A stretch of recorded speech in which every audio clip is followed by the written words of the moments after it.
कई रिप्लेसमेंट में सिर्फ 150 लोग आते हैं, विच मीन्स कि जो 50 लोगों का गैप है वो उनको फिल करना होता है इंटरनेशनल स्टूडेंट्स के थ्रू या बाहर से जो लोग आ रहे हैं वो अब जब मैं बात कर रहा हूँ हाईली स्किल्ड, तो इसका मतलब ये है ऐसे लोग जिनको कंप्यूटर की नॉलेज हो, जिनको इंजीनियरिंग की नॉलेज हो, जिनको टेक्नोलॉजी की नॉलेज हो, एक्सेट्रा। तकरीबन 34 लाख रुपए बनते हैं, बट मैं चाहता हूँ कि आपको वो पैसा भी पे करना ना पड़े। अगर आप चाहते हैं कि आप वो पैसा भी पे ना करें तो आपको वापस आना पड़ेगा।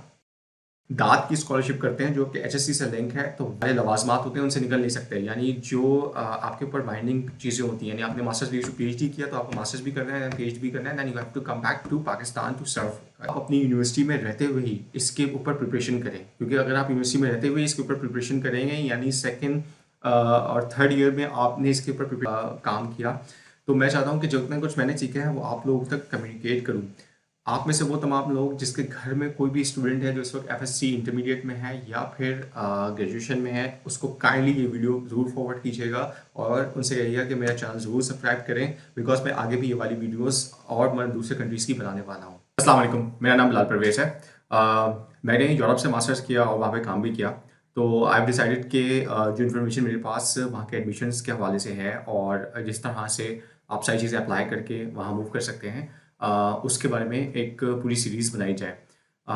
इसके लिए let's go to the computer, but computer पे जाने से पहले मैं आपको ये बात बता दूं कि मैंने वहाँ से मास्टर्स भी किया है।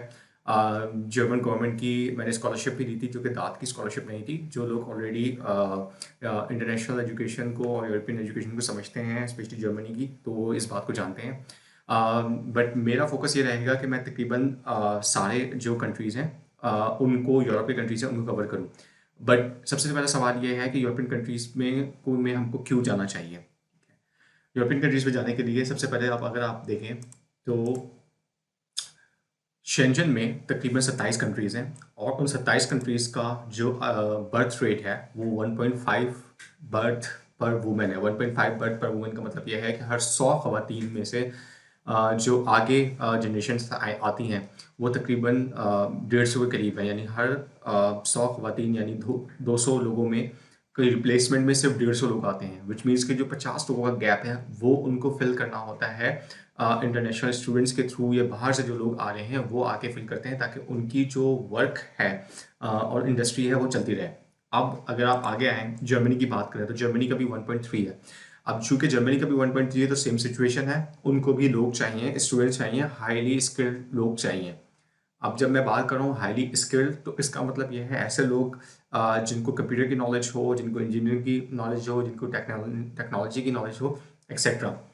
इसके बाद अब आप आ जाते हैं एक पोर्टल पे जो कि मास्टर्स पोर्टल के नाम से है। आप सिंपली अगर गूगल पे लिखेंगे मास्टर पोर्टल, तो वो ये खुल जाएगा आपका। इसमें मैंने सर्च किया था डेटा साइंस, क्योंकि आजकल डेटा साइंस का काफ़ी ज़्यादा दौर है। तो इसमें अगर आप देखें, डेटा साइंस के जो मास्टर्स हैं वो बहुत ही ज़्यादा एक्सपेंसिव हैं यूके में, ऑस्ट्रेलिया में और यूएसए में।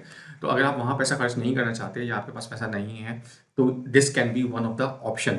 अब इसमें अगर आप देखो तो सिर्फ डेटा साइंस के 146 प्रोग्राम्स आ रहे हैं और लाइन से देखो ये सारे फ्री प्रोग्राम्स हैं। और ना सिर्फ फ्री प्रोग्राम्स हैं, बल्कि आप ये देखो जो टॉप रैंक यूनिवर्सिटीज़ हैं, टॉप 2% टॉप 2% यूनिवर्सिटीज़ हैं वो भी फ्री प्रोग्राम ऑफर कर रही हैं। अब फॉर एग्जाम्पल अगर मैं यूनिवर्सिटी ऑफ पोस्टॉम को देखता हूँ, इसको देखने से पहले मैंने एक काम ये किया था कि मैंने इसको ओपन किया। जब मैंने इसको ओपन किया तो मैंने देखा कि डेटा साइंस प्रोग्राम जो यूनिवर्सिटी ऑफ पोस्टॉम ऑफर कर रही है, तो यूनिवर्सिटी ऑफ पोस्टॉम टॉप 2 यूनिवर्सिटी में है। और फिर मज़ीद फर्दर अगर हम आगे यूनिवर्सिटी ऑफ पोस्टॉम की डिटेल में जाते हैं तो हमें नज़र आता है कि social sciences, natural sciences, computer science, environmental studies, humanities, there are lots of programs जो कि ये यूनिवर्सिटी ऑफर कर रही है अभी। और आगे अगर हम जाते हैं डेटा साइंस की एप्लीकेशंस में, यूनिवर्सिटी ऑफ पोस्टॉम की वेबसाइट पे, तो एप्लीकेशन ऑफ मास्टर्स, और इसमें आप ये देखें तो डेटा साइंस ये रहा, डेटा साइंस मास्टर ये है। और इसके मैंने नोटिस किया है कि 2 दफ़ा इनटेक होते हैं। चूँकि 2 दफ़ा इनटेक होते हैं तो इसका मतलब है कि साल में आप 2 दफ़ा इनको अप्लाई कर सकते हैं। ये बहुत ज़्यादा इंपॉर्टेंट इन्फॉर्मेशन है उन लोगों के लिए जो इस वक्त यूनिवर्सिटी में है या एफएससी में है, फिर उसके बाद यूनिवर्सिटी में जा रहे हैं, बिकॉज इन मास्टर्स को अप्लाई करने के लिए आपको प्रिपरेशन पहले से करनी पड़ती है। वरना होता यह है कि आप अपनी ग्रेजुएशन कंप्लीट कर लेते हैं एंड आपको कुछ पता नहीं होता, फिर वक्त बहुत ज़्यादा ज़ाया होता है। तो स्पेशली वो लोग जो इस वक्त एफएससी और इंटरमीडिएट में हैं या ए लेवल कर रहे हैं एंड देन मूव कर रहे हैं यूनिवर्सिटीज़ की तरफ for their graduation, they need to start prepare for this. और मैं क्यों कह रहा हूँ कि ये प्रिपेयर करना ज़रूरी है, बिकॉज मैं चाहता हूँ कि आप ये मास्टर्स ना सिर्फ फ्री करें बल्कि वहाँ की गवर्नमेंट आपको पैसे भी दें। अब वो कैसे होगा, वो उसके लिए ज़रा और आगे चलते हैं। नाउ इसी में फर्दर मैंने पोस्ट ग्राम की और आगे जब ओपन किया तो पूरा यहाँ पे स्टेप बाय स्टेप इन्होंने एप्लीकेशन प्रोसीजर दिया हुआ है कि मास्टर एप्लीकेशंस जो हैं आप किस तरह से कर सकते हैं। पूरा स्टेप बाय स्टेप सारा उन्होंने डिटेल दी हुई है, एक एक पॉइंट उन्होंने क्लियर किया हुआ है, ये किस तरह से आप इसमें अप्लाई कर सकते हैं। देन आप आगे मज़ीद आते हैं तो अगर आप जर्मनी जाते हैं और आपके पास स्कॉलरशिप नहीं है तो आपको 11,208 यूरोस पहले ब्लॉक अकाउंट में सबमिट करवाने पड़ते हैं, विच इज़ इक्वलेंट टू इस वक्त आज के रेट के मुताबिक तकरीबन 34 लाख रुपये बनते हैं, 33,96,000 समथिंग, तकरीबन 34 लाख रुपये बनते हैं। बट मैं चाहता हूँ कि आपको वो पैसा भी पे करना ना पड़े। अगर आप चाहते हैं कि आप वो पैसा भी पे ना करें तो आपको वापस आना पड़ेगा मास्टर्स पोर्टल पे, और जब मास्टर पोर्टल पे आते हैं तो आप ये देखिए प्रोग्राम्स के बराबर में है स्कॉलरशिप। अब आप यहाँ लाइन से देख रहे हैं 133 स्कॉलरशिप्स अवेलेबल है, ठीक है। अब ये जो सारी स्कॉलरशिप्स अवेलेबल हैं ये किन स्टूडेंट्स को दी जाती हैं, ये एक्स्ट्रा ऑर्डिनरी स्टूडेंट्स को दी जाती हैं और इनमें से हर एक एक के डिटेल में आपको जाना पड़ेगा। अब आप कुछ समझ सकते हैं कि अगर आप दाद की स्कॉलरशिप करते हैं जो कि एचएससी से लिंक है तो वो आप कभी भी जो उसके सारे लवाजमात होते हैं उनसे निकल नहीं सकते। यानी जो आपके ऊपर बाइंडिंग चीज़ें होती हैं, यानी आपने मास्टर्स पीएचडी किया तो आपको मास्टर्स भी करना है, पीएचडी भी करना है, then you have to come back to Pakistan to serve इन।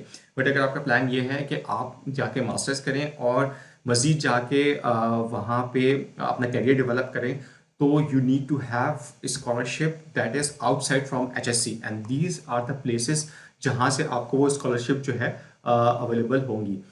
ये ज़रूरी है कि आप अपनी यूनिवर्सिटी में रहते हुए ही इसके ऊपर प्रिपरेशन करें, क्योंकि अगर आप यूनिवर्सिटी में रहते हुए इसके ऊपर प्रिपरेशन करेंगे यानी सेकंड और थर्ड ईयर में आपने इसके ऊपर प्रिपरेशन स्टार्ट करेंगे तब जाके आप अवेलेबल होंगे या आप के लिए ये चीज़ें आसान होंगी। अदरवाइज अगर आपकी वंस आपकी ग्रेजुएशन कंप्लीट हो गई और उसके बाद आपने देखा तो आपका टाइम ज़्यादा यहाँ पे इन्वेस्ट होगा। आगे मैं और भी कंट्रीज़ के हवाले से वीडियोस बनाऊंगा, अभी सिर्फ और सिर्फ ये मैंने जर्मनी के लिए बनाई है। मैं खुद मुझे जर्मन गवर्नमेंट की स्कॉलरशिप मिली थी, डॉक्टर स्टिपेंडियम कहलाता है वो, और मैंने वहाँ से मास्टर्स भी किया, साथ में मैंने वहाँ से एक जॉब भी की, फिर प्रोफेसर के साथ भी वहाँ पे काम किया। तो मैं चाहता हूँ कि जितना कुछ मैंने सीखा है वो आप लोगों तक कम्युनिकेट करूँ। आप में से वो तमाम लोग जिसके घर में कोई भी स्टूडेंट है जो इस वक्त एफएससी इंटरमीडिएट में है या फिर ग्रेजुएशन में है, उसको काइंडली ये वीडियो ज़रूर फॉरवर्ड कीजिएगा और उनसे कहिएगा कि मेरा चैनल ज़रूर सब्सक्राइब करें, बिकॉज मैं आगे भी ये वाली वीडियोस और मैं दूसरे कंट्रीज़ की बनाने वाला हूँ। Thank you very much.